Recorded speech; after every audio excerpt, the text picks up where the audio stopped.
Hey guys, welcome to my channel. It's Whitney with That Whitney Life. In this video, I have 4 $1 textured pot hacks for you. So everything can be bought at the Dollar Tree, or I bought some things at Walmart, but regardless, just a few dollars to make these.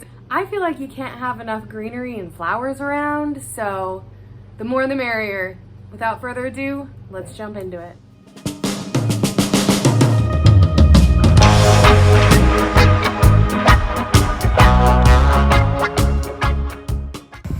DIY number 1, I'm using this lightweight spackling from the Dollar Tree. I'm gonna mix it up really well. And then it is a little bit thick, so I put just a tiny bit of water in it, mix that up, and so it's kind of the consistency of like a canned frosting, if you can picture that. And then I'm gonna use this putty knife and smear it all over this terracotta pot. Now this terracotta pot I found on the side of the road, so this was actually free to me, but they have them for really, really cheap at like Walmart and Home Depot that are under $1. So I would check there. But you're just gonna smear this on pretty darn thick. You wanna make sure that there's no terracotta showing underneath. So just make sure you pack it on really thick and smooth it out the best you can. It's not the easiest to smooth out, but you'll get there. Just keep working with it.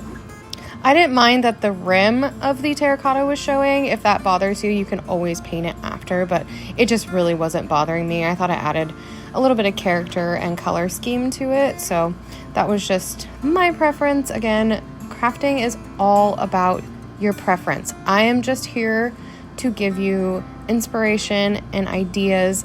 You don't ever have to do it exactly how I do it. That's not how crafting works. I love crafting because it is totally up to you how it turns out in your style. Once you have that smoothed out how you want it, I'm using this folk art chalk paint in Maui sand, and I'm just gonna drizzle this all over, and then I'm gonna use my putty knife and kind of smear it so it almost gives it like a tie-dye effect, I guess you could call it. I don't know. If you have a better word for it, let me know. But to me, it looked sort of like tie-dye or maybe watercolor, something like that. This is packing cardboard that my boss gave me. She said she doesn't get it very often, but when she does, she thinks of me, and she got one in a package and she held it up and she's like, "Hey, you want this?" And it was kind of a joke at first, but I saw it and I was like, I know exactly what to do. So I just cut a strip of it and I wrapped it around the pot, and I pressed it in ever so gently. And this is just to give it a pattern. I'm not trying to do really anything, not even a pattern really, just some texture. I really like the textured pots that people do. Some areas didn't get it how I wanted it to be. So I just pressed gently with the packing cardboard all over that. And you're gonna wanna let this dry overnight for at least 24 hours. It does take a bit to dry.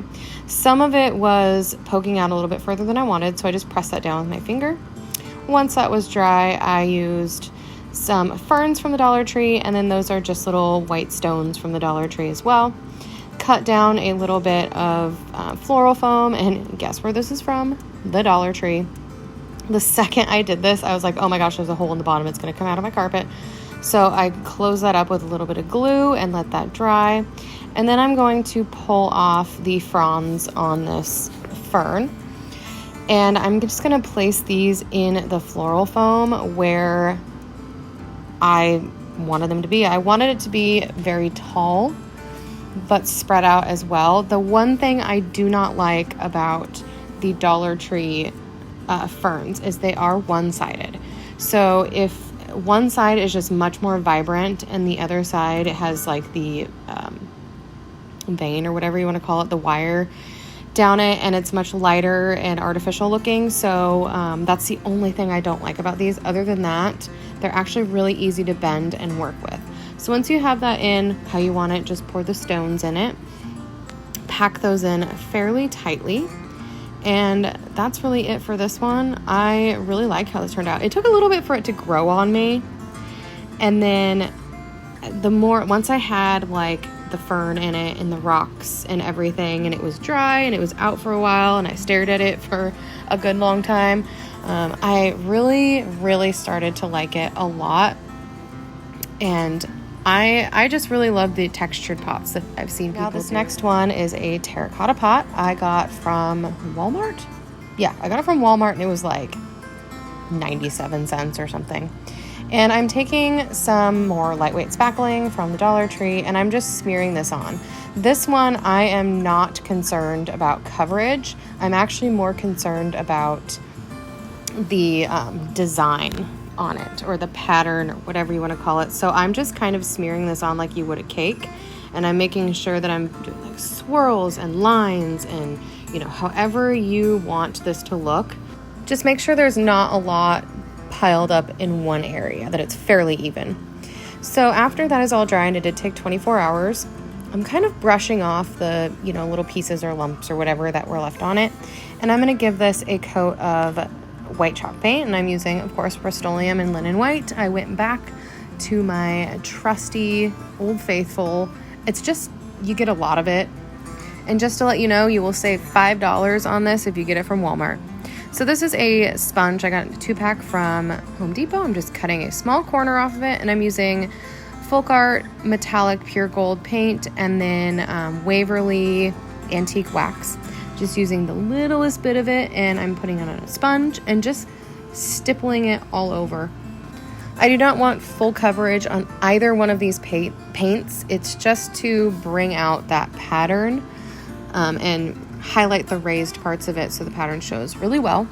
With the gold, I just want a sheen. Again, not full coverage. I just want the pattern to show through, and since I'm kind of getting into golds, I definitely wanted to add this on here as kind of a distressing agent. I thought that would look really cool.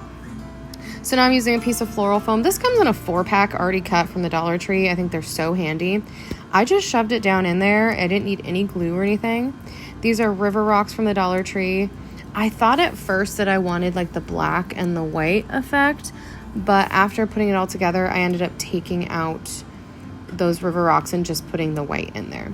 This is a fern from Joann's. So much better quality than the Dollar Tree one, but you can still get them at Dollar Tree. I just cut it down to where I wanted it. I did cut it a little bit long, so I shortened it up a little bit and put that in there, and then I just moved the fronds around where I wanted to. So the cool thing about these is they're wired all the way through, so you can bend the fronds and make it look pretty realistic. I just filled it all up with the rocks. I really love how this turned out. I think it looks very French country or shabby chic, whatever you want to call it. I absolutely love it. I'm so into these textured pots, and I actually like this one a lot better than the first one. I just like how it's kind of smeared around, it's swirled, and the pattern is really vibrant, and I really enjoy how this turned out, and I love it styled in my home. So this next one is, so you're gonna laugh, but I did a DIY a while ago with a plunger, and I used the stick to a plunger to do a topiary, but I had the plunger head, or whatever you want to call it, itself, and I was like, I don't know what I'm gonna use this for, but I'll find something eventually. I thought it would be a really cool like bowl or planter or whatever. So this is Joint Compound from Home Depot, and it's actually a better deal than the Dollar Tree lightweight spackling, but you can use either or, they work the same. And I'm just smearing this around, again, not super thick, but thick enough to where I can do patterns in it, and I'm swirling it around. This is gonna need to dry for a long time, at least 24 hours, if not longer. I didn't let it dry long enough, but it was dry enough, and I did a coat of paint on it on the outside and the inside, making sure to cover up anything that resembled the color of a plunger. And now I'm taking Folk Art acrylic paint in navy blue, and I'm gonna do the same sponging. So I'm just smearing it around, sponging it just so the pattern comes through, and I'm not using a whole lot. I definitely wanted this to be like a lighter one since it's going on a darker piece of furniture. I like that contrast. And I'm gonna use a little bit of the Folk Art Pure Gold paint Same technique, just stippling it on in various random areas, no rhyme or reason to it. I just wanted a little bit of that gold sheen since that is kind of the theme right now I have going on in my home. And then I felt that the navy blue got a little bit lost, so I just used what was left on the sponge and just dabbed it in areas where I felt paint was needed. And I did around the rim as well. That is it, you're not going to really see the rim, so I won't worry about that. Now I used another one of those floral foams that comes from the Dollar Tree. I cut the corners off and I used a crap load of glue and glued that in. These are boxwoods from Joann's. You can get them for 97 cents at Walmart, though they're a little bit more sparse, but they're just as good quality. But these are from Joann's. So originally I wanted it to be like kind of flowing over, and then the pot really got lost because this is pretty short. You can't see it very well. So I took that out and cut them down a little bit further and just filled it out how I wanted it to be. It can be as full as you want it. You can do it not as much and put maybe some floral moss in there to cover up the floral foam, but I knew that I wanted this to be fairly thick with the boxwood. I think eucalyptus or even what is that called, lamb's ear, would look really pretty in this as well. And here's the final result. I love how this turned out. This might be my favorite planter I've ever done. And it just goes to show with a little imagination, you can take anything and make it into something amazing. I love it. So this last one, this is a metal bucket from the Dollar Tree, and I'm just taking off the jute cord on it. It pulls right up. It's not glued down very well.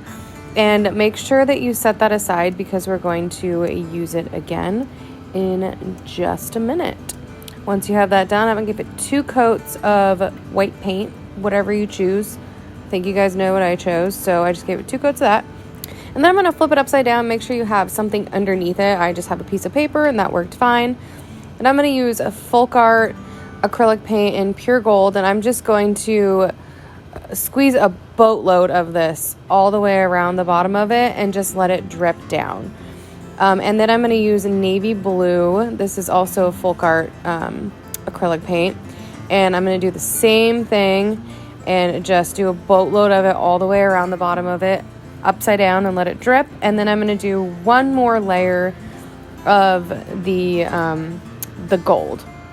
This is going to need to dry overnight for at least 24 hours before it's completely dry. And then once it is, you're just going to add the jute cord right back on exactly how it was to begin with. You can, if you don't want to add the jute cord, you can use Goo Gone to get all of the excess glue and everything off. I just didn't really want to go through that, so I decided to put it back on. This next part's going to be a little awkward because I accidentally recorded in time lapse, so I had to slow it down, but I just put floral foam in it, some river rocks from the Dollar Tree, and then spider plant from the Dollar Tree. And here's how it turned out. I really like this. I think it's way cool. I've never done anything like this. I don't have anything like this in my home, so I'm really excited about this piece. I love how it turned out, and I think it's just so neat and unique.